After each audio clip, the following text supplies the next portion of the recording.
الحمدللہ رب العالمین والصلاة والسلام علی رسول الکریم اما بعد فاعوذ باللہ من الشیطان الرجیم بسم اللہ الرحمن الرحیم۔ الحمدللہ ہمارا درس سے عقائد جاری ہے۔ اس درس میں آج درس عقیدہ میں سے محبوبان خدا کا وسیلہ، اس کا آج دوسرا درس جاری ہے۔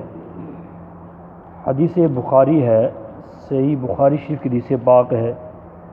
حضرت عمر فاروق رضی اللہ تعالیٰ عنہ اللہ کی بارگاہ میں جو وسیلہ پیش کرتے تھے وہ کس کا کرتے تھے؟ حدیث کے الفاظ یہ ہیں: ان عمر بن الخطاب کان اذا قحط استسقى بالعباس بن عبد المطلب۔ عمر بن خطاب رضی اللہ تعالیٰ عنہ کے دور میں جب قحط پڑتا تھا، بارشیں نہیں ہوتے تھی، اس وقت وہ حضور علیہ السلام کے چچا حضرت عباس بن عبد المطلب کا وسیلہ اللہ کی بارگاہ میں پیش کرتے، ان کے وسیلے سے بارش کے لیے دعا مانگا کرتے تھے۔ اور وہ الفاظ کیا ہوتے تھے؟ اس طرح دعا مانگتے تھے: فقال اللہم انا کنا نتوسل الیک بنبینا، اے اللہ ہم تیری طرف تیرے نبی کریم صلی اللہ تعالی علیہ وسلم کو وسیلہ بنایا کرتے تھے بارش کے لیے، فتسقینا، اور تو ہمیں بارش عطا کر دیا کرتا تھا۔ انا نتوسل الیک بعم نبینا فاسقنا، اے اللہ آج ہم تیرے نبی کے چاچا عباس بن عبد المطلب کو تیری بارگاہ میں وسیلہ بناتے ہیں، ہمیں بارش عطا فرما دے۔ راوی کہتے ہیں فیسقونا، اللہ تعالیٰ ہمیں سیراب فرما دیا کرتا تھا، اللہ تعالیٰ ہمیں سیراب فرما دیتا، یعنی بارش عطا فرما دیا کرتا تھا۔ صحیح بخاری کی روایت ہے۔ اور وسیلہ بنانے والے کون ہیں؟ خلیفہ ثانی عمر بن خطاب رضی اللہ تعالی عنہ۔ آئیے اگلی حدیث پاک بڑی پیاری حدیث پاک ہے، یہ سنن ابن ماجہ کے اندر بھی موجود ہے، امام حاکم نے مستدرک کے اندر بھی اس کو لکھا ہے، امام بہقی نے بھی لکھا ہے، امام ترمذی نے بھی اس کو لکھا ہے، اور 20 کتابوں کے اندر، صحیح ابن خزیمہ کے اندر بھی ہے، ٹھیک ہے، اور 20 کتابوں کے اندر، دلائل النبوہ وغیرہ کے اندر بھی یہ روایت موجود ہے۔ اور یہ وہ اتنی مستند روایت ہے اس عقیدے پر، وسیلے کے اوپر، کہ سرکار دو عالم صلی اللہ تعالی علیہ وسلم نے اپنی امت کو وسیلہ مانگنا خود سکھایا ہے۔ حضور نے وسیلہ مانگنا خود سکھایا ہے۔ اب وہ الفاظ دیکھیے گا وہ کیا ہیں۔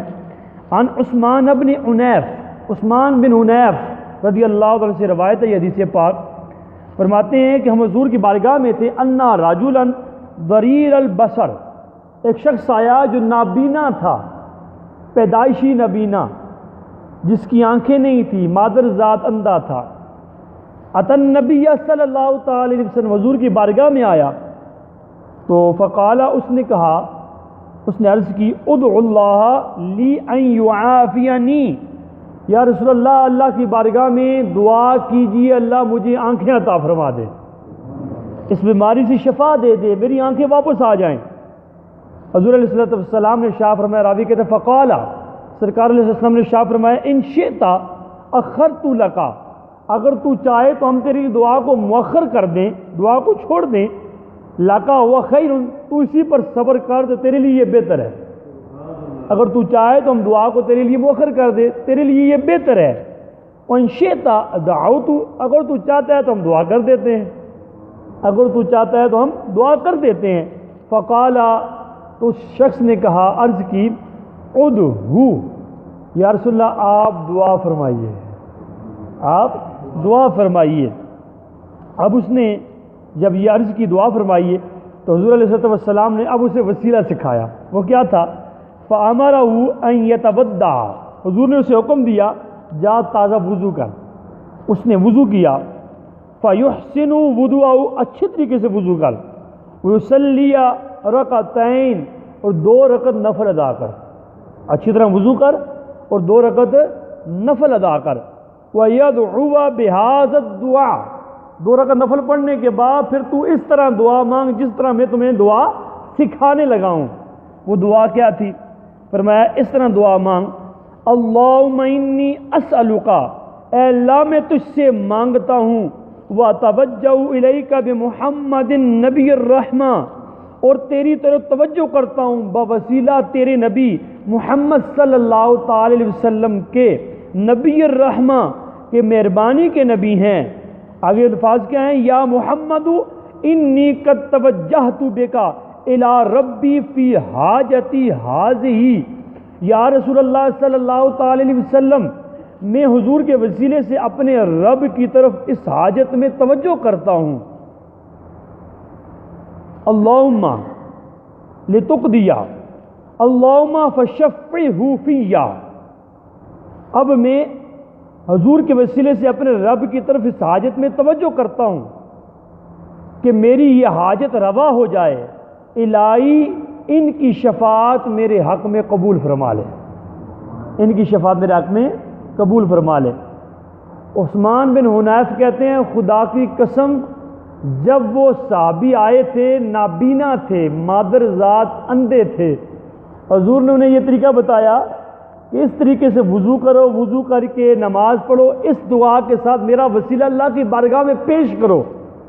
عثمان بن حنیف کہتے ہیں جب انہوں نے یہ وسیلہ پیش کیا تو اسی وقت اللہ نے انہیں بینا فرما دیا، ہمیں یقین ہی نہیں آتا تھا کہ یہ پہلے نابینا تھے، ہمیں یقین ہی نہیں آتا تھا یہ پہلے کیا تھے، نابینا تھے، محسوس ہی نہیں ہوتا تھا۔ اللہ نے اسی وقت اس وسیلے کی برکت سے اللہ نے انہیں آنکھیں عطا فرما دی ہیں۔ تو یہ صرف ان صحابی کے لیے نہیں تھا بلکہ سرکار کی ساری امت کے لیے ہے۔ جب بھی کوئی مصیبت پریشانی آئے اس طریقے سے حضور کا وسیلہ اللہ کی بارگاہ میں مانگا جائے تو اللہ تبارک و تعالیٰ فوراً حاجت کو پورا فرما دیتا ہے۔ اسی حدیث کے الفاظ ہیں، اسی حدیث کے الفاظ ہیں، اور عثمان بن حنیف ہی راوی ہیں، اور کہتے ہیں ایک شخص میرے پاس آیا، ایک حاجت مند اپنی حاجت لے کر، عثمان غنی رضی اللہ عنہ کو دور تھا، عثمان غنی رضی اللہ عنہ دور میں عثمان غنی کے پاس بار بار جاتا ہے لیکن آپ اپنی مصروفیات کی بنا پر اسے توجہ نہ کر پاتے، اس کی طرف التفات نہ فرماتے۔ تو اس نے کیا کہا، حضرت عثمان رافع کہتے ہیں وہ میرے پاس آیا، حضور آپ کے ساتھ عثمان غنی کے بڑے اچھے تعلقات ہیں، تو آپ جید صحابی ہیں، آپ ایسا کریں کہ آپ یہ جو میری عرض ہے عثمان غنی تک پہنچا دیں تاکہ میری حاجت روائی ہو سکے، میری مصیبت مجھ سے دور ہو سکے۔ تو عثمان بن حنیف نے کہا میں تیری سفارش تو نہیں کر سکتا، تو ایسا کر تمہیں ایک طریقہ بتاتا ہوں، جا تو تازہ وضو کر اور وضو کر کے 2 رکعت نفل پڑھ، اور اس دعا کے ساتھ جو بھی میں نے حدیث میں ذکر کیا ہے اس دعا کے ساتھ اللہ کی بارگاہ میں حضور کا وسیلہ پیش کر، پھر تیری حاجت پوری ہو جائے گی۔ اس حاجت مند نے ایسے ہی کیا، وضو کیا، 2 رکعت نفل پڑھے اور اللہ کی بارگاہ میں حضور کے وسیلہ پیش کیا۔ تو پھر جب دربار میں گیا تو حضور عثمان غنی رضی اللہ عنہ دربان کو بھیجا، جاؤ اس کو بلا کے لاؤ۔ اس حاجت مند کو بلایا گیا، عثمان غنی کھڑے ہو کر اس سے ملے، اپنے ساتھ اپنی مسند میں بٹھا دیا، اپنی مسند میں بٹھایا، پوچھا کیا سوال ہے؟ حضور یہ سوال ہے، فوراً سے پہلے اس کی حاجت کو پورا کیا اور فرمایا جب بھی تمہیں حاجت ہوا کرے تو ڈائریکٹ میرے پاس آ جایا کر، اللہ کی اطاعت سے میں تیری حاجتوں کو پورا کر دیا کروں گا۔ وہ شخص اپنی حاجت پوری کر کے جب واپس عثمان بن حنیف کے پاس گیا، بڑا شکریہ آپ کا، جزاک اللہ، آپ نے میری سفارش کی تو میرا کام ہو گیا ہے۔ کیا ہوا؟ فرمایا عثمان غنی نے مجھے خود بلایا، بلا کر اپنی مسند پہ بٹھایا، میری حاجت روائی کی ہے اور فرمایا جب بھی حاجت ہو میرے پاس آ جایا کرو۔ تو اب آپ نے سفارش کی تو سارے کام ہو گیا۔ انہوں نے کہا خدا کی قسم میں نے سفارش نہیں کی، میں نے یہ بات کی نہیں ہے کہ یہ فلاں شخص سے حاجت ہے۔ یہ سارا کمال کس بات کا ہے؟ جو تجھے میں نے طریقہ بتایا تھا، تو نے وضو کیا، 2 رکعت نفل ادا کی، حضور کو وسیلہ بنایا اللہ کی بارگاہ میں، اللہ کی بارگاہ میں حضور کے وسیلے سے دعا مانگی ہے، تو اس وسیلے کی برکت سے اللہ نے تیری حاجتوں کو پورا فرما دیا ہے۔ ذرا غور کریں کہ حضور کے ظاہری وصال کے بعد یہ معاملہ پیش آیا عثمان غنی رضی اللہ عنہ کے دور میں۔ حضور کی ظاہری وصال کے بعد 2 سال خلافت جو رہی ہے صدیق اکبر کی رہی، 11 سال عمر بن خطاب کی رہی، پھر آگے عثمان غنی کا دور آتا ہے۔ تو صاحب نے کہا 13 سال کے بعد یہ مسئلہ پیش آیا، تو وہی دعا جو حضور نے خود سکھائی تھی اسی کی بنا پر جب دعا کی گئی تو تو اللہ تبارک و تعالیٰ نے حضور کے وسیلے سے اس شخص کی دعا قبول فرما لی۔ تو جب بھی مصیبت آئے اس چیز کو اپنایا کریں، اور اس کی سند بھی بالکل صحیح ہے۔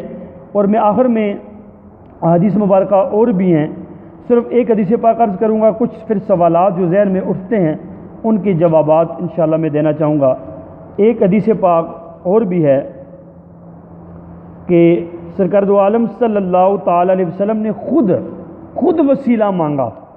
اب ذرا غور کریں، یہ کیسے ہو سکتا ہے کہ سرکار نے وسیلہ مانگا، اور وہ کیسی کیفیت تھی، وہ کیسا ہوا؟ وہ اس طریقے سے ہوا کہ سرکار دو عالم صلی اللہ تعالی علیہ وسلم کی چچی جان فاطمہ بنت اسد، حضرت مولا کائنات کرم اللہ وجہ الکریم کی اماں جان، ان کا انتقال ہوا۔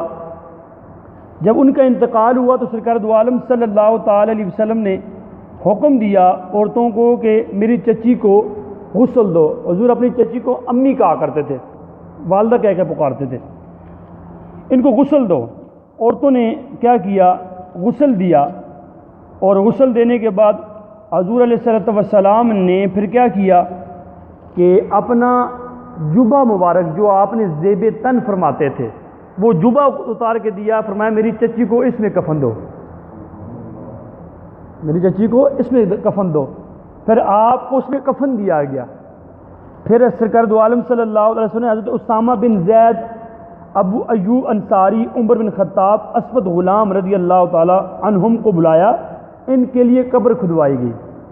جب قبر کھدوائی گئی، حضور علیہ الصلوۃ والسلام نے اپنے مبارک ہاتھوں سے انہیں قبر میں اتارا، پھر ان پر اپنے ہاتھوں سے مٹی ڈالی، پھر دفنانے سے فارغ ہونے کے بعد یوں دعا کی۔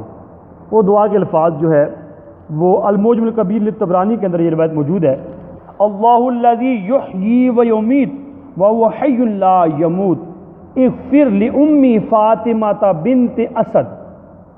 اے اللہ جو زندگی اور موت دیتا ہے وہ زندہ ہے، اسے موت نہیں ہے۔ اے اللہ میری ماں فاطمہ بن اسد کی مغفرت فرما، وَلَقِّنْهَا حُجَّتَهَا، اور اس کی حجت اسے سکھا دے، وَوَسِّعْ عَلَيَّا مُدْخَلَهَا، اور اس کی قبر وسیع فرما، بِحَقِّ نَبِيِّكَ وَالْأَنْبِيَاءِ الَّذِي مِنْ قَبْلِي فَإِنَّكَ أَرْحَمُ الرَّاحِمِينَ۔ یہ الفاظ سنیے گا، بِحَقِّ نَبِيِّكَ وَالْأَنْبِيَاءِ الَّذِينَ مِنْ قَبْلِي فَإِنَّكَ أَرْحَمُ الرَّاحِمِينَ۔ اس کا معنی کیا ہے؟ ان کی قبر کو وسیع فرما اپنے نبی کے توسل، اپنے نبی کے وسیلے، اور مجھ سے پہلے جو انبیاء آئے ہیں ان کے وسیلے سے، بے شک تو ارحم الراحمین ہے۔ حضور نے اپنا وسیلہ بھی پیش کیا اللہ کی بارگاہ پہ اپنی چاچی کے لیے، اور اپنے سے پہلے جتنے انبیاء گزر گئے ہیں فرمایا سب کے وسیلے سے میری چچی پر کیا فرما؟ رحم فرما، ان کی قبر کو وسعت فرما، ان کی قبر کو جنت کے باغوں میں سے باغ بنا دے، تو سب سے بڑھ کر رحم کرنے والا ہے۔ تو پتہ چلا حضور اپنا وسیلہ اللہ کی بارگاہ میں پیش کر رہے ہیں، اور سابقہ انبیاء یہ عذاری وصال فرما چکے ہیں، تو یہ عذاری وصال فرما چکے ہوں تو پھر آپ ان کا وسیلہ نہیں پیش کر سکتے۔ بہت بڑی دلیل ہے، حضور نے آدم علیہ السلام سے لے کر اپنے تک جتنے نبی گزرے ہیں سب کا وسیلہ اپنی چچی جان کے لیے اللہ کی بارگاہ میں پیش کیا ہے۔ ذرا غور کریں، یہ سوال ذہن میں نہیں اٹھنے چاہیے۔ آخر میں کچھ سوالات ذہن میں آتے ہیں، اس والے سے صرف عرض کرتا چلوں گا۔ امام شافعی رحمۃ اللہ تعالیٰ علیہ، آپ کا ایک جو تھا انداز تھا کہ جب بھی آپ کو کوئی حاجت پیش آتی تو اس میں آپ امام اعظم ابو حنیفہ رحمۃ اللہ تعالیٰ کے مزار پہ جاتے، 2 رکعت نفل پڑھتے، پھر آپ کے وسیلے سے دعا مانگتے، فرماتے ہیں دعا بعد میں ختم ہوتی تھی، اللہ میری حاجت کو پہلے پورا فرما لیا کرتا تھا۔ اس امام شافعی رحمۃ اللہ لاکھوں کروڑوں شافیوں کے پیشوا ہیں، ٹھیک ہے۔ آئیے ایک سوال ذہن میں آتا ہے، وہ کیا ہے؟ جیسے آج کل لوگوں کو گمراہ کیا جاتا ہے اس سوال کے ذریعے، وہ کس طرح کا سوال ہے؟ وہ یہ ہے، اللہ تعالیٰ نے قرآن مجید میں کفار کا یہ عقیدہ بیان کیا ہے، وَمَا نَعْبُدُهُمْ إِلَّا لِيُقَرِّبُونَ إِلَى اللَّهِ، ہم ان بتوں کو نہیں پوچھتے ان کو مگر اس لیے کہ ہمیں اللہ تعالیٰ کے قریب کر دیں۔ اب سوال اس سے بنایا گیا ہے، اس سے معلوم ہوا کفار بتوں کو خدا نہیں مانتے تھے بلکہ خدا تک پہنچنے کا وسیلہ سمجھتے تھے، جیسے شرک کہا، جسے شرک کہا گیا ہے۔ اس کا کیا جواب ہے؟ اس کے 2 جواب ہیں۔ وسیلہ ماننے کو رب نے کفر نہیں بلکہ ان کے پوجنے کو کہا ہے کہ کفر ہے۔ وہ کیا کرتے تھے، ہم ان کے پوجنے کو وسیلہ بناتے ہیں، ٹھیک ہے، ہم اس لیے انہیں پوچھتے ہیں کہ کسی کو پوجنا واقعی شرک ہے۔ قرآن نے کہا، یہ کہتے ہیں ہم انہیں اللہ کا قرب پانے کے لیے پوچھتے ہیں، تو خدا کے علاوہ کسی کو پوجنا کیا ہوتا ہے، شرک ہوتا ہے۔ جو اللہ کے ولی کے دربار میں مسلمان جاتے ہیں وہ پوجتے نہیں ہیں بلکہ پوجتے یا عبادت صرف اللہ کی کرتے ہیں، وہ اللہ کی بارگاہ میں ان کا وسیلہ پیش کرتے ہیں۔ یہ تھوڑا فرق رکھنا ہے اپنے ذہن میں، ٹھیک ہے۔ اسی طرح ایک سوال یہ ذہن میں آتا ہے، وہ کیا ہے کہ مشرکین کا عقیدہ وسیلہ اور اسلام کے عقیدہ وسیلہ کے درمیان فرق کیا ہے؟ مسلمانوں نے اللہ تعالیٰ کے مقرب بندوں کو اللہ کے حکم سے حاجت روا، شفیع اور وسیلہ بنایا، اس لیے ہمارا ایسا کرنا حق اور درست ہے۔ اور مشرکین نے اللہ کے دشمنوں یعنی بتوں کو اللہ تعالیٰ کی اجازت کے بغیر حاجت روا، شفیع اور وسیلہ بنایا، اس لیے ان کا ایسا کرنا باطل اور غلط ہے۔ اللہ تعالیٰ فرماتا ہے، ام اتخذوا من دونہ اولیاء فاللہ هو الولی وہو یحیی الموتى، یا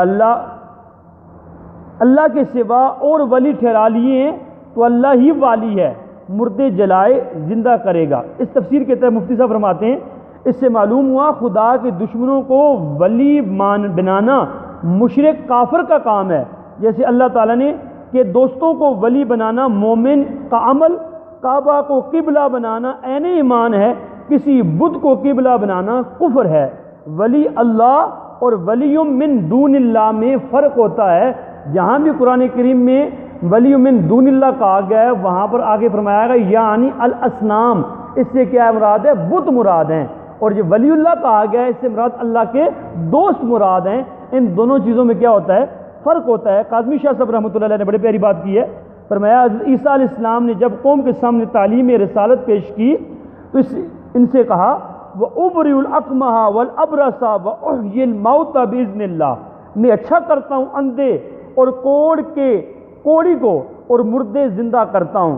اب دیکھیے شفا دینا، مردے کو زندہ کرنا یہ اللہ کا کام ہے، اس لحاظ سے تو حضرت عیسیٰ علیہ السلام نے اللہ کے کاموں کا دعویٰ کیا، لیکن آگے آپ فرماتے ہیں بِإِذْنِ اللَّهِ، جو کچھ کرتا ہوں اللہ کی اجازت سے کرتا ہوں، جو کچھ کرتا ہوں اللہ کی اجازت سے کرتا ہوں۔